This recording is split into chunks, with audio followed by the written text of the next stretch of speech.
श्री कृष्ण कहते हैं, धैर्य रखिए, सही समय आने पर आपके पास वो सब कुछ होगा जिसके लिए आपने मेहनत की है।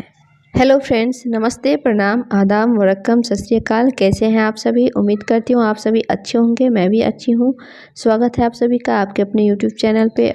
तो फ्रेंड्स, आप सबसे रिक्वेस्ट है कि वीडियो को पूरा ज़रूर देखिएगा और पसंद आए तो लाइक भी कीजिएगा और चैनल को अभी तक सब्सक्राइब नहीं किए हैं तो सब्सक्राइब भी कर लीजिएगा। तो फ्रेंड्स, जब भी आपको ये लगने लगे कि कोई आपको समझता नहीं या फिर कोई आपसे अच्छे से बात नहीं कर रहा और पूछने पे कोई बात बताए और उसके बाद आपको उतना तक ही सीमित रखे, उसके आगे कुछ ना बताए, तो आप उसके पीछे मत भागा करिए। उस टाइम आप स्वयं का दोस्त बन जाइए, खुद का मेंटोर बन जाइए और खुद से प्यार करने लगे।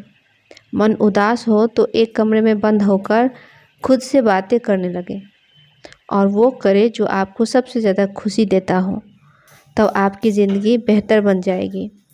जो इंसान अकेला रहना सीख जाता है, उससे बड़ा खुश इस दुनिया में कोई नहीं, क्योंकि कोई भी चीज़ आपको परमानेंट खुशी नहीं दे सकता। अगर आपको परमानेंट खुशी कोई चीज़ दे सकता है तो आपका अपनी मेहनत और आपका अपना समय। तो इसीलिए आप किसी के पीछे ज़्यादा मत भागें और अपने काम पे फोकस रखें और वो करें जो आपको सबसे ज़्यादा खुशी देता हो और आपको मोटिवेट रखता हो।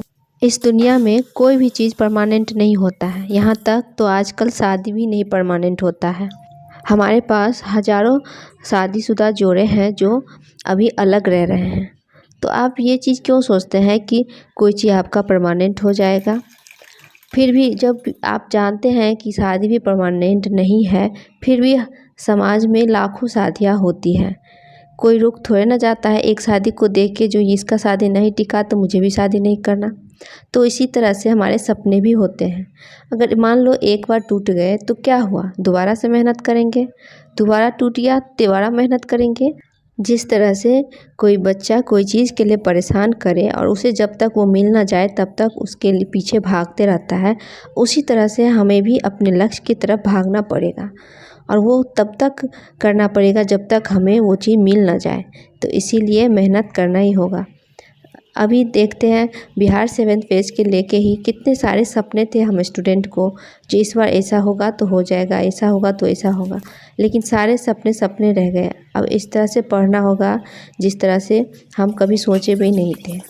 तो इसी तरह से होता है और किसी के लिए तो ये जॉब इतना ज़रूरत बन गया होगा कि वो सोच में पड़ गया होगा कि इसके बाद क्या होगा, जो इसके भरोसे बैठा था। तो इसीलिए समय कब क्या मोड़ ला दे कोई ठीक नहीं रहता। तो इसीलिए हमें उसी हिसाब से अपने आप को ढालना चाहिए। और जो स्टूडेंट लगातार अपना स्टडी जारी रखा होगा उसके लिए तो इतना प्रॉब्लम नहीं होगा। जिस तरह से हम हाउसवाइफ हैं और हम हाउसवाइफ 10 साल बाद अपना स्टडी स्टार्ट किए हैं, सोच सकते हैं आप सभी कितना मुश्किल हो रहा होगा हमें इस समय स्टडी को कंटिन्यू रखना और हर चीज़ को एक बारीकी से पढ़ना। जो चीज़ हमें सालों छोड़ दिया था उसी चीज़ को हमें अब बारीकी से पढ़ना पड़ रहा है। जैसे एक छोटे बच्चे को ABCD सिखाते हैं, उसी तरह से मैं खुद की बात आपसे बता रही हूँ। मैं कभी नहीं सोची थी कि मुझे इतना हार्ड वर्क करके पढ़ना पड़ेगा। मैं हमेशा से एक कुशल गृहिणी बनना चाहती थी, एकदम आराम से अपने पति अपने बच्चों का ख्याल रखना चाहती थी, लेकिन कुछ ऐसा मोड़ आया कि मुझे पढ़ना पड़ रहा है। तो अब इतना दूर आगे बढ़ गए हैं तो पीछे तो नहीं हट सकते। तो फ्रेंड्स, यही आज मैं आप सबके साथ शेयर करना चाह रही थी कि जो लोग अब सोच रहे होंगे कि इतना पढ़ना है तो क्या करेंगे, अब नहीं होगा। सोचना हमारा काम नहीं है, सोचना तो ऊपर वाले का काम है। हमारा काम सिर्फ और सिर्फ मेहनत करना है और वो हम 100% करेंगे, जहाँ तक हो सके वहाँ तक करेंगे।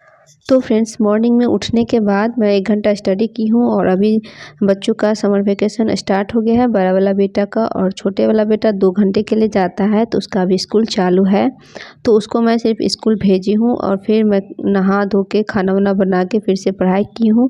और इसके बाद मेरा तबीयत बहुत ज़्यादा ठीक नहीं था तो मैं सो गई थी और शाम में खिचड़ी बनाए हस्बैंड और वही खाए। उसके बाद मुझे इतना हिम्मत नहीं था कि मैं पढ़ाई करूँ, तो थोड़ा सा बॉडी पेन हो रहा था तो तो मैं अपने लिए हल्दी दूध बना ली हूँ और मैं जा रही हूँ अब सोने के लिए। इस वीडियो को यहीं पे एंड करते हैं। Thank you, thanks for watching.